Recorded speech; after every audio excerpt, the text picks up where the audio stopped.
2010 সালের 7 তারিখ। এদিন আমার দাদা মৃত্যুবরণ করেন। যদিও তার মৃত্যুটা স্বাভাবিক হলে মেনে নেওয়া যেত, কিন্তু এত নিকৃষ্টভাবে মৃত্যু হবে কেউ আশা করেনি।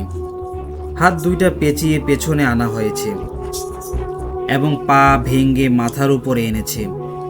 এই মৃত্যুর কারণ কেউ বুঝতে পারেনি। আমি ভূত প্রেত বিশ্বাস করতাম না। নানা হুজুর দরবেশ বললেন এই কাজটা কোনো এক মানুষের আত্মা প্রতিশোধ নিয়েছে।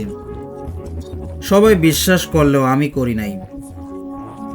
মৃত্যুর 10 দিন পরে কিছু এতিম ছেলেপেলেদের খাওয়ানোর ব্যবস্থা করানো হয়। এতে দাদার রুমে খাওয়াবেন বলেন। দাদার রুম পরিষ্কার করার জন্য সবাইকে বলা হয়। এতে কেউ রাজি হয় না, কারণ দাদার মৃত্যু স্বাভাবিকভাবে হয়নি। আমি রাজি হলাম দাদার রুম পরিষ্কার করার জন্য, কারণ আমি ভূত প্রেতকে ভয় করি না। দাদার রুমে ঢুকলাম পরিষ্কার করার জন্য। রুমটা কেমন জানি শীতল হয়ে আছে। তখন আবার বেশি গরম পড়তেছিল, কিন্তু দাদার রুমটা কেমন জানি শীতল হয়ে আছে। পরিষ্কার করা শুরু করলাম। প্রথমে দাদার পুরনো আলমারিটা পরিষ্কার করা শুরু করলাম খুব মনোযোগের সাথে, কারণ দাদা কোনোদিন কাউকে এই আলমারিটা খুলতে দিত না। খুললাম, আমি দেখে স্তব্ধ হয়ে গেলাম। সাধারণত আলমারিতে কাপড় চোপড় থাকে, কিন্তু দাদার আলমারিতে এইসব কিছু ছিল না।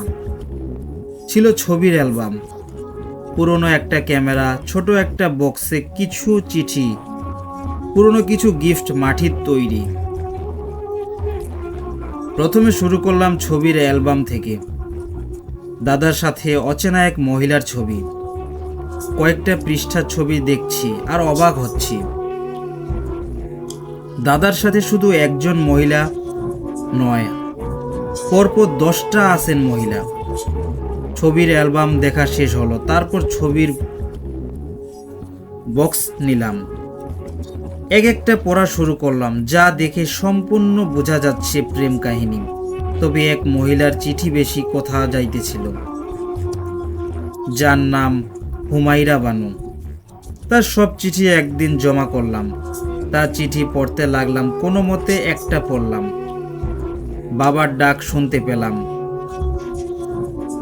আরমান বাবা, তোমার কাজ শেষ হয়েছে কি? আমি বললাম শেষ, অথচ আমি কোনো কাজও করিনি। চিঠির বক্স ও অন্যান্য সব কিছু আমার রুমে রেখে আসলাম রাতে পড়ব বলে। এদিন ছেলেদের খাইয়ে দিয়ে সব কিছু শেষ করে রুমে গেলাম। চিঠির বক্সটা নিয়ে বসলাম পড়তে। পরে মনে হলো সাদা মহিলাটাকে ধোঁকা দিয়েছিলেন। চিঠিগুলোতে এইসব কথা ছিল। একটা চিঠি পড়া হয়নি। ওই চিঠিটা ছিল অনেক লম্বা, যেখানে লেখা আছে, তুই আমার সাথে যা করেছিস তার প্রতিশোধ আমি নিব। এই প্রতিশোধ আমি নিবই নিব, মরে যেও নিব। একে একে তোর পরিবারকে ধ্বংস করব, এমনভাবে তোদের মারব যা তোরা কল্পনাও করতে পারবি না। এই চিঠিটা পড়ে আমার একটু একটু ভয় করতে শুরু করলো। জীবনে প্রথম ভয় পাচ্ছিলাম। দাদা মারা যাওয়ার 3 দিন পর দাদি অসুস্থ হয়ে পড়েছিল। ঠিক 40 দিন পর দাদিও মারা যায়। ঠিক দাদার মরণ যেভাবে হয়েছিল ঠিক সেভাবেই। এইবার আমি চমকে যাই। আমি ওইসব কথাগুলোকে দাম দিই নাই, কিন্তু এই বিষয়টি নিয়ে যদি অবহেলা করি এতে আমাদের পরিবারের সমস্যা হবে। তার কিছুদিন পর বাবার সাথে কথাটি নিয়ে আলোচনা করি। আমি আর বাবা দাদার রুমে যেগুলো পেয়েছিলাম সেসব জিনিস এবং চিঠিগুলো নিয়ে একজন মহামান্য হুজুরের কাছে যাই। তিনি সব কিছু দেখে বললেন, আপনারা যদি কিছুদিন আগে আসতেন এতে আপনার মাকে বাঁচাতে পারতেন, এবং বললেন প্রতিশোধ না নেওয়া পর্যন্ত তার আত্মার শান্তি হবে না। বাবা হুজুরের কাছে অনুরোধ করলেন কিছু একটা করার জন্য। হুজুর বললেন একটা উপায় আছে, তবে কাজটা করার জন্য খুব সাহসী মানুষ দরকার। বাবা রাজি হলেন, কিন্তু আমি বাবাকে করতে দিই নাই। কাজটা আমি নিয়েছিলাম। হুজুরের আদেশ অনুযায়ী দাদার রুমের সব কিছু নিয়ে হুজুরের কাছে গেলাম ঠিক রাত 12টায়। হুজুর আগুন জ্বালিয়ে কি সব দোয়া পড়তে লাগলো চোখ বন্ধ করে। কিছুক্ষণ পর দেখি ভাসমানে এক মহিলার অস্তিত্ব দেখতে পেলাম। তুই কি চাস? হুজুর বলল, আগুনের ভেতর থেকে বলল, আমি সব বেটাকে মারতে চাই। হাসতে লাগলো। কিছুক্ষণ পর উধাও হয়ে গেল। হুজুর আমাকে আমার দাদার কবরে নিয়ে যেতে বলল। আমি নিয়ে গেলাম। হুজুর সাথে করে 2টা কোদালও নিয়ে গেল। তার কবরে গিয়ে খনন করতে শুরু করলো। আমিও ভয়ে ভয়ে করতে শুরু করলাম খনন। দাদার লাশটি উপরে তুললাম। কাফনটা খুলে হুজুর দাদার রুমে যেসব জিনিস পেয়েছিলাম সেসব ঢুকিয়ে দিল। দোয়া পরে কাফন আগের মতো বেঁধে দিল। দূর থেকে ডাক শোনা যাচ্ছিল, তোদের আমি ছাড়ব না। হুজুর বলল, সাহস থাকলে এবার আয়। আমি আর হুজুর সবশেষে বাড়ি চলে গেলাম। হুজুর আমাকে একটা কথা বলেছিল, তুমি এই কবরস্থানের পাশে রাতে যাবা না। যদি যাও এতে তোমাদের ক্ষতি হবে। জীবনের প্রথম ভয় আমি পেয়েছিলাম। লিসেনার্স, এবার পরের ঘটনা আমরা চলে যাব। ঘটনাটি শুনেছি আমাদের মসজিদের মুয়াজ্জিনের কাছ থেকে। তার নাম ছিল হানিফ। বয়স 40-এর মতো হবে। সে চাকরি সূত্রে খুলনায় থাকতেন। তার বাড়ি বাগেরহাট জেলায়। তিনি প্রতি বৃহস্পতিবার আসরের নামাজ শেষে গ্রামের বাড়িতে যেতেন এবং শনিবার জোহরের নামাজ আমাদের মসজিদে পড়েন। মূল ঘটনাটা বলি তার ভাষায়। দিনটা ছিল বৃহস্পতিবার। আমি খুলনা থেকে রওনা দিলাম বিকাল 6টায়। আমাদের সদর থানায় পৌঁছাতে পৌঁছাতে রাত 8টা বাজে। সদর থেকে আমার বাড়ি আরো 20 কিলোমিটারের পথ। কোনো গাড়ি না পেয়ে একটা মোটরসাইকেল ভাড়া করি। মোটরসাইকেল বাজার পর্যন্ত আসে। এর পরের রাস্তা ভাঙা ও কাদা থাকায় গাড়ি আর যেতে পারবে না বলে তাকে ছেড়ে দেই। বাজারে যখন পৌঁছাই তখন রাত 9টা 50। বাজার থেকে আরো 3 কিলোমিটার দূরে আমার বাড়ি। বাজারের কোনো দোকান খোলা নেই। আকাশ একটু মেঘলা থাকায় বেশ অন্ধকার লাগছে। আমার কাছে একটা 2 ব্যাটারির টর্চ। আমি হাঁটতে লাগলাম। যে রাস্তা দিয়ে আমি হাঁটছি তা ছিল মাটির রাস্তা। রাস্তার বাম পাশেই ছিল খাল, ডান পাশে পাট ক্ষেত। কিছু দূর হাঁটার পরে একটা পূজা মণ্ডপ। মণ্ডপটার গেটের উপর একটা মূর্তি 20 ফুট উঁচু হবে ও তার পাশে শ্মশান। মূর্তিটার গায়ে শ্যাওলা পড়ায় ওইটাকে ভয়ঙ্কর দেখাচ্ছিল। শ্মশানটার দিকে যখন তাকালাম মনে হয় কেউ যেন একটা ওখান থেকে দৌড়ে আসবে আমাকে ধরতে। কিছুই দেখি না, কিন্তু মনে হচ্ছে কেউ বুঝি আমাকে দেখছে, আমাকে অনুসরণ করছে। আমার পেছনে বুঝি কেউ আসে। দোয়া পড়তে থাকি মনে মনে। প্রথমে কিছু মনে থাকলেও পরে এগুলো ভুল হতে থাকে। কিছু দূর যাওয়ার পর পাশের খালে একটা নৌকা দেখে একটু সাহস পাই। নৌকায় লাইট মারি। কোনো সারা শব্দ নেই। আমি জিজ্ঞেস করি, কেউ কি আছে? তবুও কোনো সাড়া না পেয়ে আমি নৌকার কাছে যাই। নৌকার পাটাতনের ভিতরে লাইট মারি। ভিতরে যাকে দেখলাম তাকে আমি চিনি। তার নাম গফুর। গফুরকে বললাম, কিরে তুই এত রাতে এখানে কি করিস? গফুর বলল, আমি না থাকলে আপনারে এত রাতে পার করাতো কে? এত রাতে কথাটা শুনে আমি ঘড়িটা দেখলাম। ঘড়িতে তখন সময় 1টা 55। আমি যেন আকাশ থেকে পড়লাম। এত সময় হতে তো পারে না। আমি কি 3 ঘন্টা ধরে হাঁটছি? মোটের পরে 30 থেকে 40 মিনিটের রাস্তা। আমি গফুরকে কিছু বুঝতে দিলাম না। গফুরকে বললাম, গফুর আমাকে একটু পার করে দে। এই বলে আমি গফুরের নৌকায় উঠলাম। নৌকা পাড়ে ফেরার পর আমি গফুরকে বললাম, গফুর আমারে একটু বাসা পর্যন্ত পৌঁছে দিবি? গফুর একটু ভেবে বলল, ভয় পাইছেন, চলেন। আমরা দুজন একসাথে হাঁটছি। কিছু দূর আসার পর আমি খেয়াল করলাম গফুর আমার পেছনে পেছনে হাঁটে। সামনে একটা কবরস্থান এবং কবরস্থান থেকে ধোঁয়া বের হচ্ছে।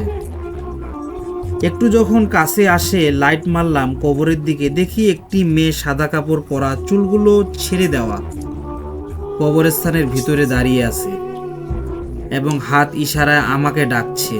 মেয়েটিকে দেখে আমি চিনেছি, ওর নাম ময়না। আমি গফুরকে বলি, ও ময়না না? হঠাৎ বুকের ভিতরটা কেমন যেন করে উঠল, শরীর কেঁপে গেল। আমার পাশে গফুর নেই। আমি একটা চিৎকার দিয়ে দৌড়াতে দৌড়াতে আমার বাড়ির সামনে গিয়ে অজ্ঞান হয়ে পড়ি।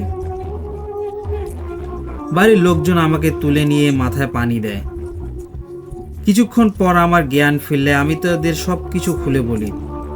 আমার কথা শুনে তারা একে অপরের দিকে এমনভাবে মুখ চাওয়াচাই করে যেন আমি তাদের মিথ্যা বলছি। পরে জানতে পারি গফুর ও ময়নার মধ্যে একটা সম্পর্ক ছিল। গফুর মাঝির কাজ করে ও ময়নার বাবা একটু প্রভাবশালী। তাদের সম্পর্ক মেয়েটির পরিবার মেনে নেয়নি, তাই মেয়েটি সুইসাইড করেছে ও গফুরেরও কোনো খোঁজ পাওয়া যায়নি আজ পর্যন্ত। যদি ঘটনাটি ভালো লাগে অবশ্যই পড়ে শোনাবেন। লিসেনার্স, এবার আমরা পরের ঘটনায় চলে যাব। ঘটনাটি আমি যখন 10ম শ্রেণীতে পড়ি তখনকার। আমি ঢাকায় একটা রেসিডেন্ট স্কুলে পড়তাম। গ্রীষ্মের ছুটিতে দেশের বাড়িতে বেড়াতে গেছি। জায়গাটা ময়মনসিংহে। আমি যেই দিন বাসায় পৌঁছালাম তার কয়েকদিন পরের ঘটনা। আমাদের এলাকায় হাফিজ নামের একজন লোক থাকতেন। লোকটা ছিল খুবই বদমেজাজি আর রাগী টাইপের।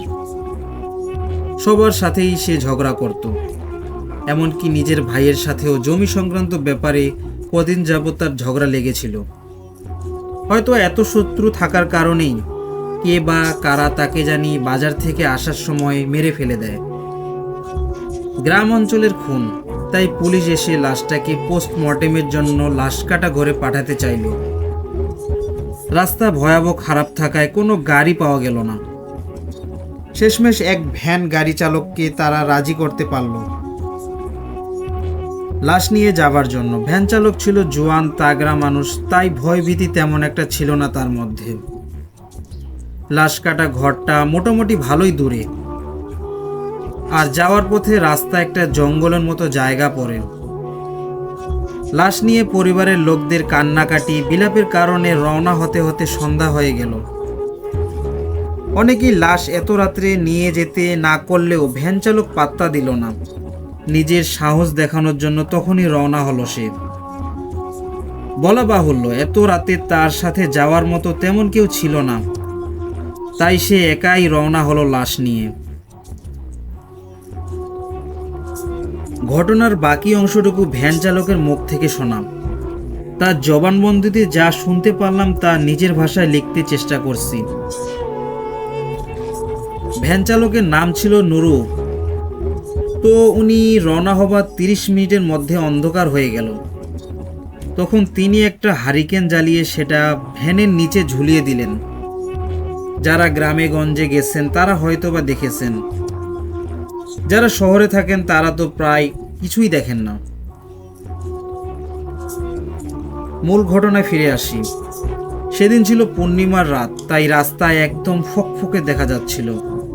তো সেই জঙ্গলের আশেপাশে আসা মাত্রই নাকি বাতাসে নাকি অন্য কোনো উপায়ে কে জানে হারিকেনটা নিভে গেল। নুরুভাই ভ্যান থেকে নেমে আবারও হারিকেন জ্বালানোর চেষ্টা করলো, কিন্তু জোর বাতাস বারবার ম্যাচের কাঠি নিভিয়ে দিচ্ছিল।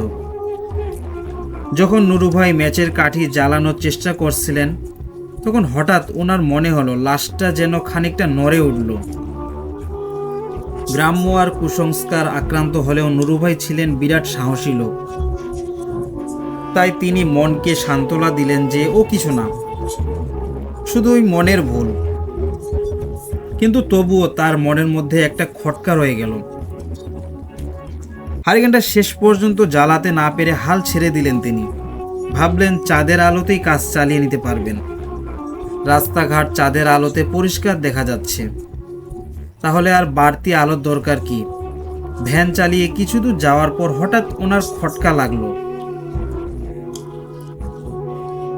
পিছনে লাশটার নড়াচড়ার আওয়াজ পাওয়া গেল, যেন মনে হলো পাশ ফিরে শুনল। নুরুভাই পাত্তা না দিয়ে ভ্যান চালাতে লাগলো। বাইরে যতই সাহসীর ভাব দেখান, আসলে ভেতরে ভেতরে তখন ঠিকই ভয় ঢুকে গেছে তার। আর কিছু দূর যাওয়ার পর তার মনে হলো লাশটা যেন উঠে বসেছে এবং কষ্ট করে টেনে টেনে শ্বাস নেওয়া শুরু করেছে। তিনি সাথে সাথে পেছনে তাকিয়ে দেখলেন এবার আর ভুল নয়, আসলেই লাশটা উঠে বসেছে।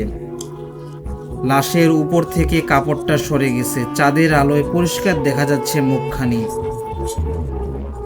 চোখের জায়গাটায় বড় গর্ত, তার মুখটা যেন কেউ এসিড দিয়ে ঝলসে দিয়েছে।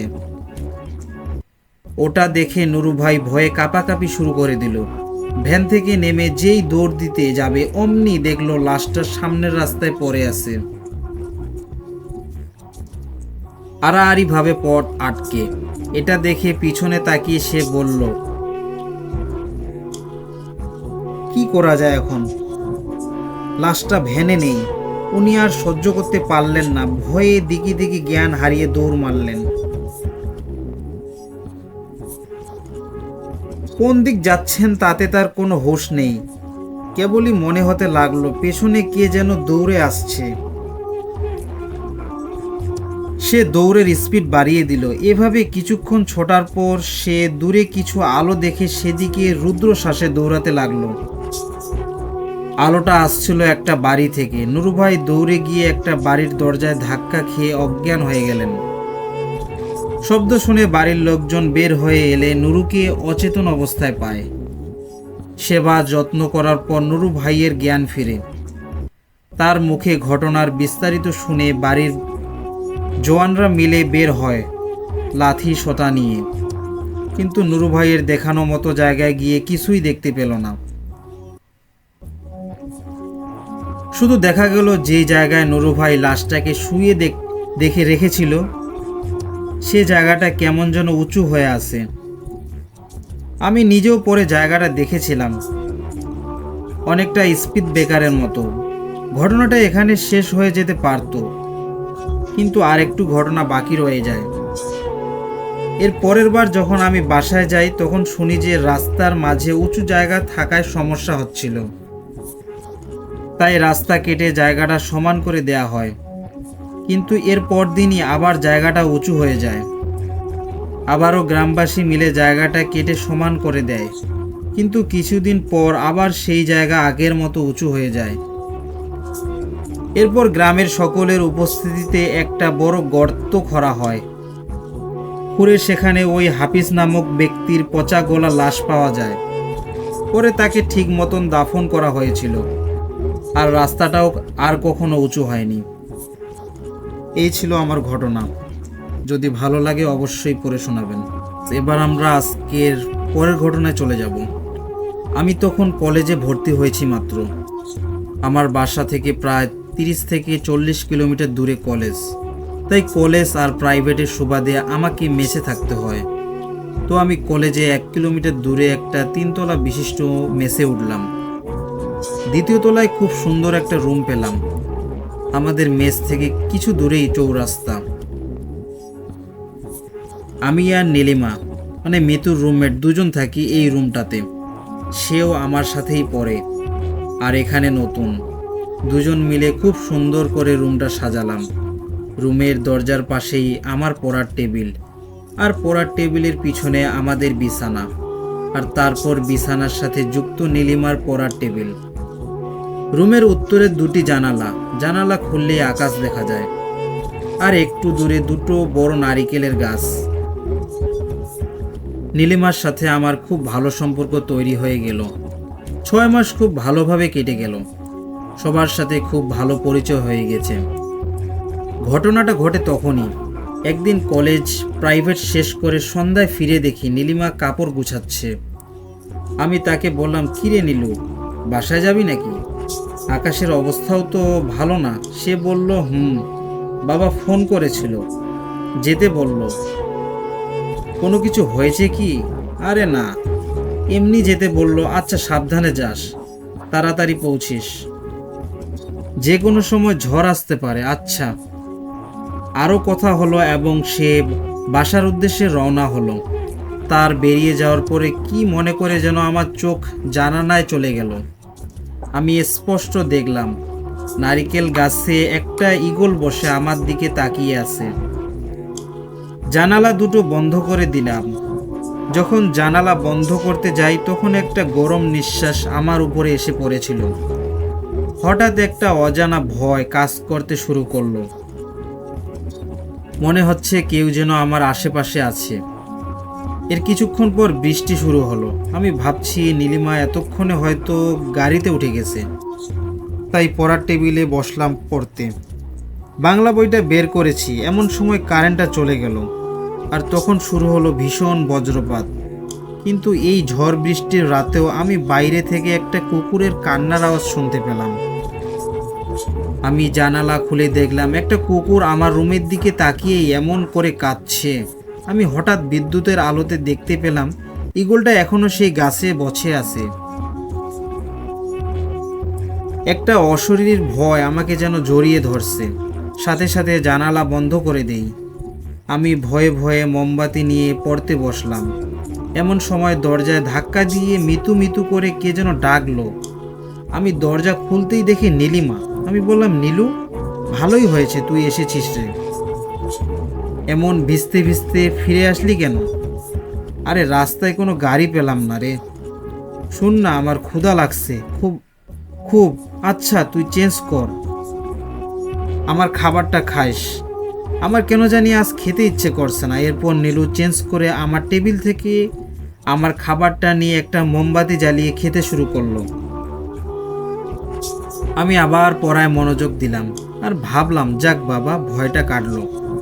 ওদিকে কুকুরটাও কাদা বন্ধ করেছে। ঠিক সে সময় আবার দরজায় ধাক্কা। আমি দরজা খুললাম আর দেখলাম নীলুকে। আবার আগের মতোই ভিজতে ভিজতে চলে আসলো। আমি ভয় পেয়ে গেলাম আর ওকে ভয়ে ভয়ে বললাম, তুই? আমি পিছনে তাকিয়ে দেখি কেউ নেই। আমার খাবার আমার টেবিলেই। সে বলল, হুঁ রে, আজ আর যাওয়া হলো না, বাইরে এত বৃষ্টি। আমি তখন ভয় পেয়ে গেছি। আর পরক্ষণে মনে হলো এটা আমার হ্যালুসিনেশন নয় তো। কিন্তু মনের ভুল হওয়ার কথা তো নয়। আমার তো স্পষ্ট মনে আছে মিতু কিছুক্ষণ আগেই আসলো। এমন সময় নীলিমা বলল, আমি এখন ঘুমাবো রে, খুব ঠান্ডা করছে। তখন সে লেপ কাঁথা মুড়ে শুয়ে পড়ল। আমার মাথায় যেন কিছুই কাজ করছে না। ভয়ে আমার হাত পা কাঁপছে। আর সেই সময় আবার দরজা ধাক্কানো শুরু হলো। আমি ভয়ে ভয়ে দরজা খুললাম। দেখলাম পাশের রুমের পিঙ্কি দি খুবই ভয়ার্থ আর কান্নার স্বরে আমাকে বলল, মিতু, নীলু আর নেই রে। চৌরাস্তায় যাওয়ার রাস্তায় সিনেমা হলের সামনে একটা বাসের নিচে চাপা পড়ে মারা গেছে। সবাই যাচ্ছে, তুইও চল। বলতে বলতে দিদির গলা শুকিয়ে যাচ্ছিল। আমি তো 200 ভোল্টের শক খেলাম যেন। আমি বললাম, কিন্তু তাড়াতাড়ি চল বলে আমার হাত ধরে টানতে লাগলো। আমি সেই মুহূর্তে পিছনে তাকিয়ে দেখলাম নীলুর পুরো শরীরে রক্ত মাখা। মাথাটা কেমন বিকৃতি রূপ ধারণ করেছে। বিছানায় বসে আমার দিকে লাল চোখে তাকিয়ে আছে। এটা দেখি ভয়ে আমি মরে যাওয়ার উপক্রম। আমি সাথে সাথে রুম থেকে বেরিয়ে যাই আর বাইরে সবাইকে সিনেমা হলের দিকে যেতে দেখলাম। আমি কাউকে কিছুই বলিনি এই ঘটনার ব্যাপারে। হালকা হালকা বৃষ্টি তখনও। আমরা ভিজতে ভিজতে সেখানে গেলাম। ভয়ে আমার হাত পা সব অবশ হয়ে গেছে। গিয়ে দেখলাম লোকজন গোল হয়ে আছে, লাশ দেখছে। আমি গিয়ে দেখলাম নীলু নিথর হয়ে রাস্তায় পড়ে আছে আর ওর মাথাটা থেতলে গেছে, যা আমি রুমেই দেখেছি। আর হঠাৎ আমার চোখ গেল নারিকেল গাছটার দিকে। দেখলাম নীলু সেই গাছে বসে আছে, আমার দিকে তাকিয়ে আছে আর দেহ থেকে টপ টপ করে রক্ত পড়ছে। আর নীলু আমার দিকে এক পলক দৃষ্টিতে তাকিয়ে আছে। তার চুলগুলো গলার দুপাশে জড়ানো ছিল। আমি দেখে ভয়ে কাঁপতে শুরু করি। এটা দেখে পিঙ্কি দি আমার এমন করার কারণ জানতে চাইল, কিন্তু আমার মুখ দিয়ে কথাই বের হচ্ছিল না।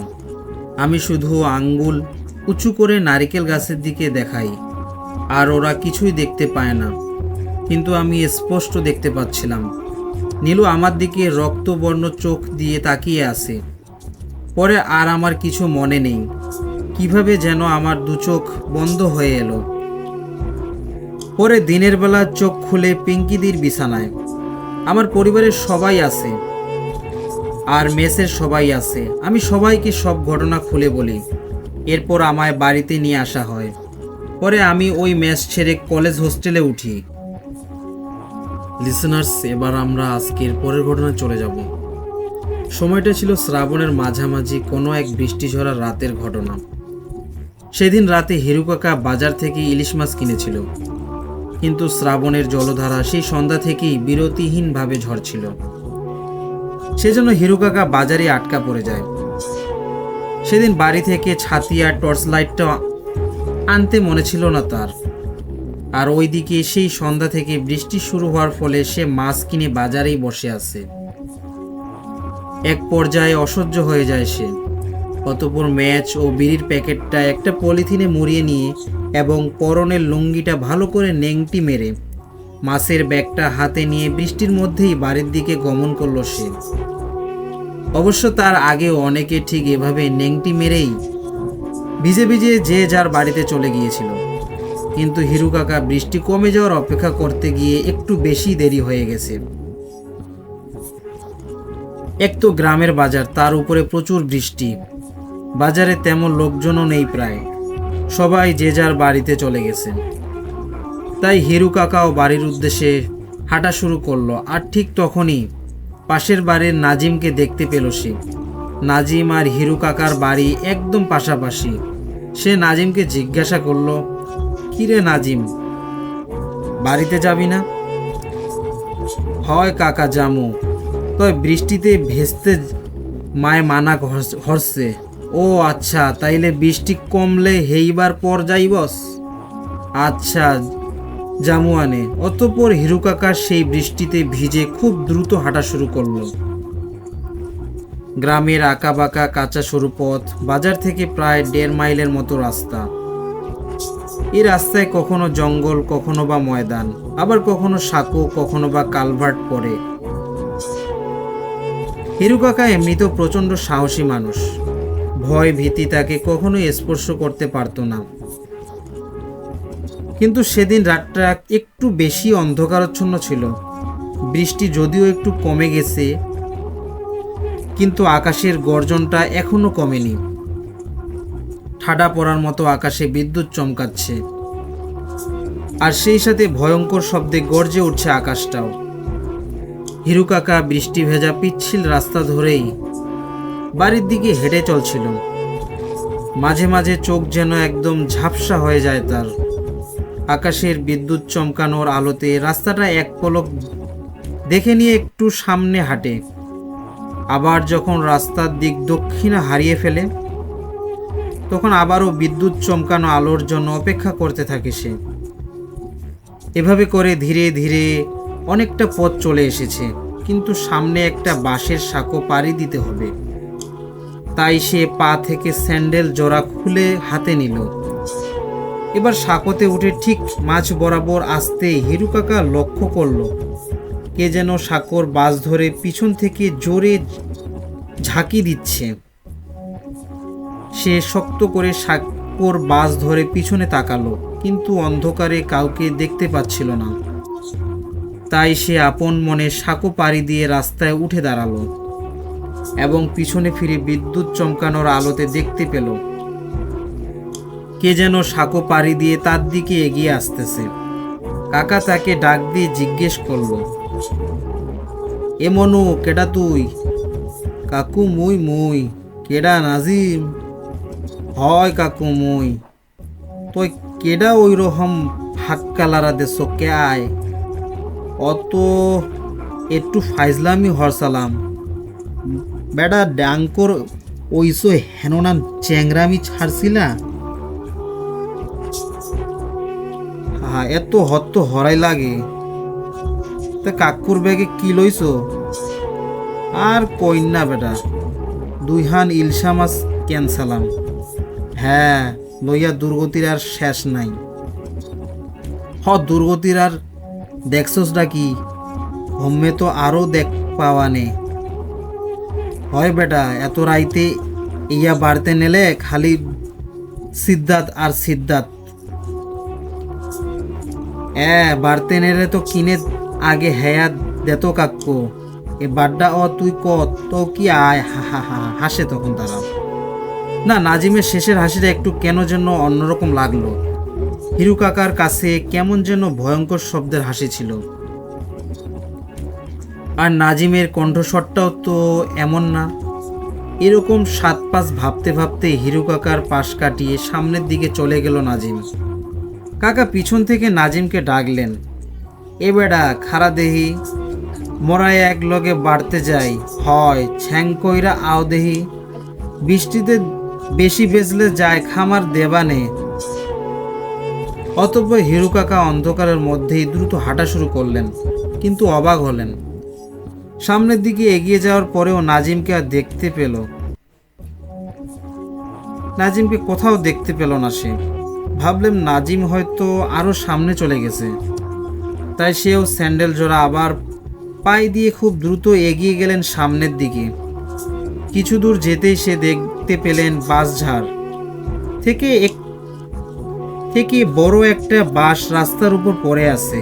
সেই বাঁশের নিচ থেকেই নুয়ে তাকে যেতে হবে। কিন্তু ওই বাঁশঝাড়ে এর আগেও অনেক খারাপ ঘটনা আছে, যা মনে পড়ায় হিরু কাকার কেমন যেন একটু ভয় ভয় লাগছিল। তবুও কিছু করার নেই, তাকে ভয় পেলে চলবে না।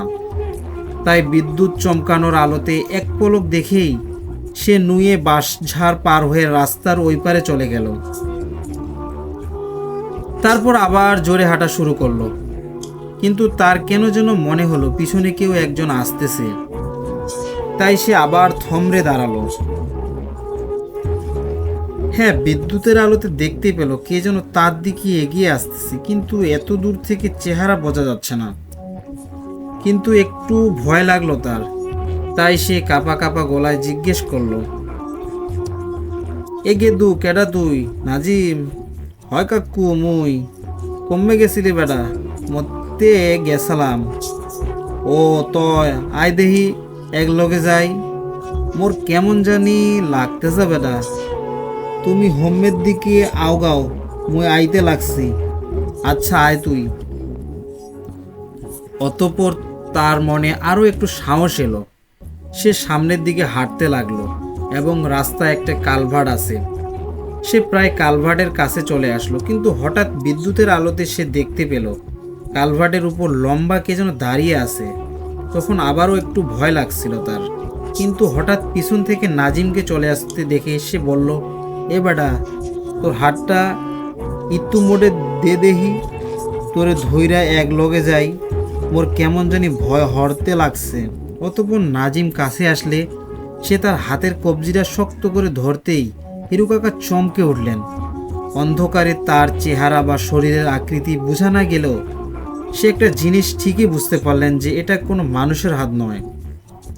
কারণ কোনো মানুষের হাতের কবজির এত বড় বড় লোম থাকে না এবং এতটা মোটাও হয় না।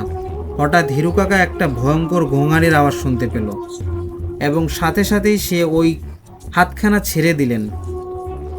হিরু কাকা প্রচণ্ড সাহসী ছিলেন, তাই সে হাতটা ছেড়ে দিয়ে তার মুখের দিকে ফিরে তাকালেন।